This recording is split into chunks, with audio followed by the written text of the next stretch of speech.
अस्सलाम वालेकुम बच्चों, क्लास 9th मैथ्स हम पढ़ेंगे। इसमें हम पढ़ रहे थे कल क्वेश्चन नंबर 6, उसका हमने एक पार्ट किया था, तो आज हम वही कंटिन्यू करेंगे। कल हमने क्वेश्चन नंबर 6 का जो पार्ट किया था, इसकी डायग्राम ऐसे है। वो क्या था, हमने पहले पार्ट में हमें दिखाना था कि area of DOC equal area of BOA, ठीक है। वो हमने कैसे दिखाया, हमने DOC और BOA को कॉन्ग्रुएंट दिखाया। जब ये कॉन्ग्रुएंट निकले तो इनका एरिया भी इक्वल होगा। अब हमें पार्ट 2 में दिखाना है, area of DCB is equal to area of ABC, यानी कि इस ट्रायंगल का एरिया इस ट्रायंगल के एरिया के बराबर है। यही दिखाना है कि और कुछ दिखाना है? DCB ACB, हाँ जी, ठीक है।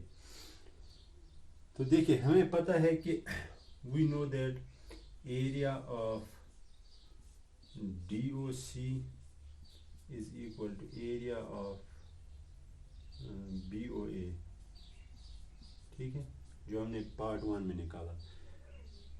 DOC BOA, अगर आप दोनों साइड से ऐड करेंगे COB, ठीक है, हम करेंगे adding COB, area of COB on both sides, ठीक है। ये आएगा area of DOC plus area of COB equal area of BOA plus area of COB। Area of DOC plus COB, DOC plus COB, वो आएगा area of DCB। Area of DCB equal BOA plus COB, वो आएगा area of ABC, area of ABC। तो यही हमें करना था prove, ठीक है। अब हम देखेंगे इसमें नेक्स्ट पार्ट, ये था सेकंड पार्ट। थर्ड पार्ट हम देखेंगे।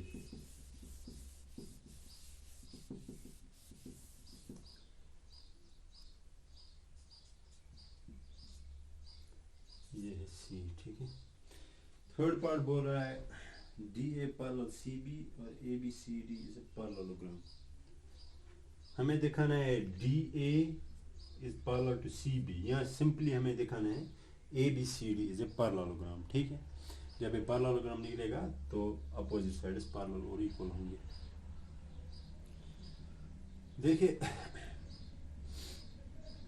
अगर आप इसमें देखेंगे, हमें मिला था पहले पार्ट से DOC और BOA कॉन्ग्रुएंट है। ट्रायंगल DOC निकला था हमें congruent to triangle BOA, DOC BOA निकला था कॉन्ग्रुएंट। तो ये एंगल CDO, ये एंगल OBA के बराबर निकलेगा बाय CPCT, ठीक है। जब ये एंगल और ये एंगल इक्वल हैं तो DC और AB पैरेलल होंगे, ठीक है। इनको हम बोलते हैं इंटीरियर अल्टरनेट एंगल्स, ठीक है। आप लिखेंगे, मान लीजिए ये एंगल 1 है, मान लीजिए ये एंगल 2 है। आप लिखेंगे angle 1 is equal to angle 2 by CPCT, ठीक है। Therefore DC is parallel to AB। क्यों? क्योंकि फिर ये 1 और 2 बनेंगे इंटीरियर अल्टरनेट एंगल्स, ठीक है।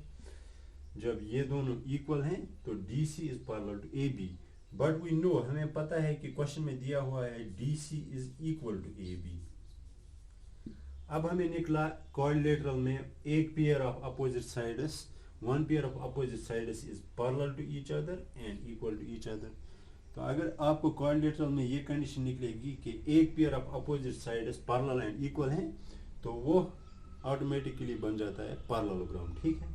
Therefore जब ये ABCD बन जाएगा parallelogram, this side will be parallel and equal to this side, ठीक है।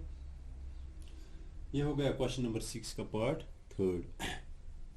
अब हम करेंगे क्वेश्चन नंबर 7। हाँ जी, देखिए क्वेश्चन नंबर 7 में जो डेटा दिया हुआ है वो डायग्राम ऐसी है। क्वेश्चन बोल रहा है आपके पास एक ट्रायंगल है ए बी सी। इस ट्रायंगल ए बी सी में साइड ए बी पे एक पॉइंट है डी, साइड ए सी पे एक पॉइंट है ई। हमें दिखाना है ना, वहाँ से दिया हुआ है कि area of triangle D B C is equal to area of triangle E C B,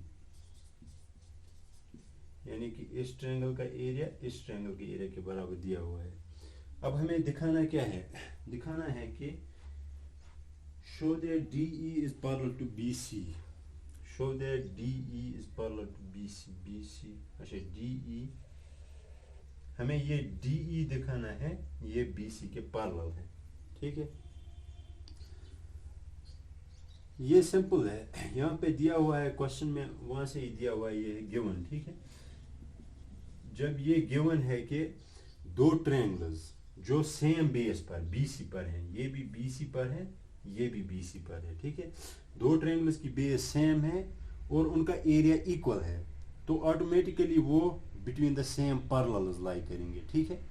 जैसे अगर आपके पास दिया होता कि ट्रायंगल्स दो हैं, उनकी बेस सेम है और बिटवीन द सेम पैरेलल्स हैं, तो उनका एरिया इक्वल होता है। वैसे ही उसका कन्वर्स क्या होगा, अगर आपके पास दो ट्रायंगल्स हैं ऑन द सेम बेस, उनका एरिया इक्वल है, तो वो बिटवीन द सेम पैरेलल्स लाई करेंगे, तो DE पैरेलल टू BC होगा। सिंपली आप यहाँ से अगर आप आल्टीट्यूड डालेंगे और यहाँ से भी आल्टीट्यूड डालेंगे इस ट्रायंगल को, ये मान लीजिए x, ये मान लीजिए y। देखिए एरिया ऑफ ट्रायंगल DBC क्या होगा, half of BC into DX। इसी तरह से एरिया ऑफ ट्रायंगल ECB होगा half of BC into EY। जब इनका एरिया इक्वल है तो आप कंपेयर करेंगे ये दो इक्वेशन, तो आपको निकलेगा क्या निकलेगा, DX is equal to EY, ठीक है। जब परपेंडिकुलर डिस्टेंस इक्वल निकली डिफरेंट पॉइंट्स पे, तो वो दोनों लाइन्स पैरेलल होंगी, ठीक है। तो ये हो गया क्वेश्चन नंबर 7। इसमें ज़्यादा कुछ नहीं है, आप सीधे लिखेंगे because the two triangles lie on same base BC and have equal areas, therefore they lie between same parallels, ठीक है। therefore DE is parallel to BC। ये हो गया क्वेश्चन नंबर 7।